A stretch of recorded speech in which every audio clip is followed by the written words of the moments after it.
Good morning, everyone. My name is Delayne Sigerman. I'm a current City Council member for the City of Kerrville. And today we're going to talk with Brenda Thompson. She's the Executive Director for the Dietert Center. A little bit about her challenges going through this pandemic, to get her perspective on just what she had to go through. So Brenda, tell us a little bit about Dietert. Well, the Dietert Center was founded in 1969 by Harry Dietert, and it was founded for a place for older Americans, older Texans, older Kerrvillians to come and have a place to hang out and to have meals. They were providing meals to homebound seniors back then. We just celebrated our 50th anniversary last year, and we're on the next 50 years right now. So we're a place for seniors to come congregate, and over the years it's evolved to where we're a senior center, but we're also for families and for younger people. As I'm getting in that age group, yeah, I'm kind of thinking it's nice to get younger generation in their 50s to start coming, because this is going to be a place where they can come and do activities and have social engagement at a very critical time in our lives. So that's smart. Yeah. I've been to so many different things here at Dietert. It's a variety of things that you offer, and we're just so happy that we have a place like this here in Kerrville, and probably know much more than now going through this challenge where we had homebound seniors to know they still would receive their services. So, so how many people do you feel or do you know use the facility to date? We are usually average about 4,000 visits, 4,000 visits and 4,000 people, 27,000 visits per year. That's impressive. So what went through your mind when you realized you might have to close the Dietert Center? How hard was that decision to make? Oh, it was a tearful situation, and in a fearful situation, because we didn't want to lose the ability for our seniors to go into social isolation. We wanted them to have a place to come. We wanted them to continue on with life as they knew it, but we were concerned because of the vulnerabilities of a lot of our seniors, and so we finally just had to make that final decision to say we just have to close it down. One thing we did do is we did not miss a step with our Meals on Wheels clients. We have over 300 clients a day that we serve and deliver meals to. We had to change a little bit about how we did that. We have about 200 volunteers. About 20 or 25 volunteers decided their health was too compromised and they didn't want to come help deliver. But the other volunteers stepped up and took some of those routes, have taken extra days. We've had staff that have stepped in to help out. So what we've had to do is we had to change the way we process of getting the meals delivered, and social distancing with the volunteers that came in. They all wear a mask when they come in. They all wear gloves when they come in. The kitchen staff all wear gloves and masks when they're in preparing the meals. Staff go in there to help out, always wearing a mask. And we were social distancing kind of all over the building with the Meals on Wheels drivers. And then we decided, then as it got a little higher numbers, we decided we would deliver 2 days a week. So we were still delivering the same number of meals, but we were delivering one hot meal and 2 frozens, or one hot meal, 1 frozen.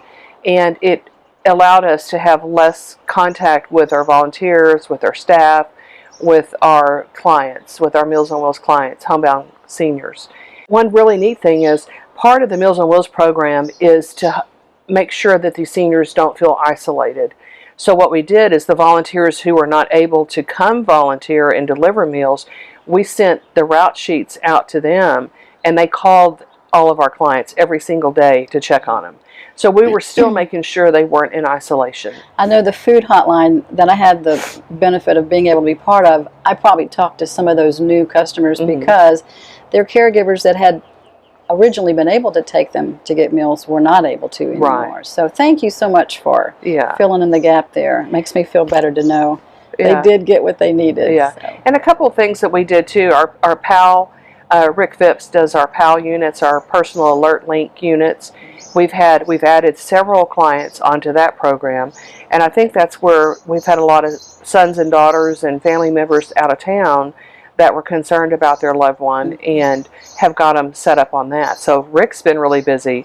We've still been doing that program, and then our medical lending program, we've given out, we've loaned out a lot of equipment. So you say you probably were as busy, if not busier, during this? You know, it was a different kind of busy. Mm-hmm. It was making sure we're a nonprofit. I've still got to make sure that we're operating and make sure we had a lot of staff that were working from home. We had a few staff that had children at home. We had a couple staff that were medically compromised and they needed to stay home. So we worked from home a lot. We had lots of special projects we were working on from home. And those staff that could come here, we've painted nearly every wall in this building. We've stripped and waxed floors. We've done all kinds of really neat things as a team. You'd think, hey, we don't have people in the building. We'd just be twiddling our thumbs. No. I feel like there's all kinds. I've written grants. We're having to do new policies, new procedures, and things like that. My days, I've been here every day. You know, I still come into work. There's 2 or 3 of us that have come every single day coming into work. And so we have plenty to do. Is there anything the city can still do for you, or any feedback you could give us? I think the community has done fabulous for us. I feel like there are other seniors out there that are not being served. And I think the city might be able to help us with some of that, because we have the resources, we have the ability, we have the training to get people fed. And I feel like there's still untapped seniors out there that are needing it. So I think maybe help with marketing that out there. I think there are some seniors that are maybe thinking they're not eligible for it, or they're prideful and they don't want to get the help.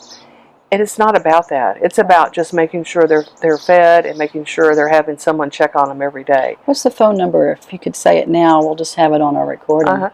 Our Dietert number is 792-4044, and the Meals on Wheels is 896-8117. I hope that's correct. But anyway, but anybody that thinks they might be eligible to come on in. When we have extra food that we can't use, I've been delivering it over there to the Dietert Center, right.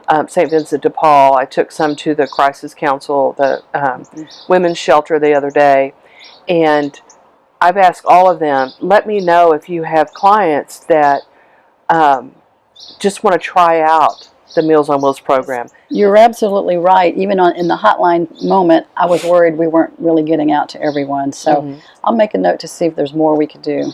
Right. I'm ready to get business back going. We are doing a soft opening starting on next Monday, the 22nd. And we're starting with a couple classes that we can social distance. The art group wants to come in and start painting, and they can social distance.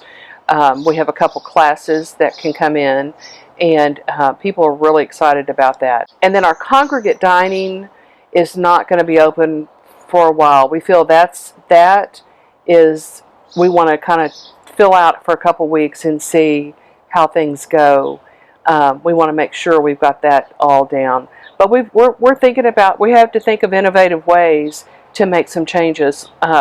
Having 2 meal times, having just different things that we're looking. We've already taken out some of the tables, so we've got all the tables separated, ready to go. So just having to be very innovative with new ideas. Our Take 5 group, our day respite care, will probably be the last thing that we open, because they are the most vulnerable. Our seniors are ready to come back. We've got some neat ideas. Good. Thinking about, in the next couple weeks, we may be announcing some really neat things that we're going to try to do. Well, thank you for being there for our seniors and just our citizens in general. It's just a comfort to know you're just a big part of helping them. We all try to do our part, but the Dietert Center is extremely important to that factor of helping those. So I love it. I love it. It is a blessing to be able to work here and do this for what we do in our community. And I know there's lots of opportunities that we're still looking at doing to help. But during this time, if there are any seniors hungry, any seniors, I'll say, any 60 and above. So sometimes we don't think that a senior, but I'm kind of there. So I guess that includes me. yeah. So anybody 60 and above is considered a senior for our program, for our food program. So if anyone is hungry, if you have neighbors, please check on them and make sure they're getting what they need.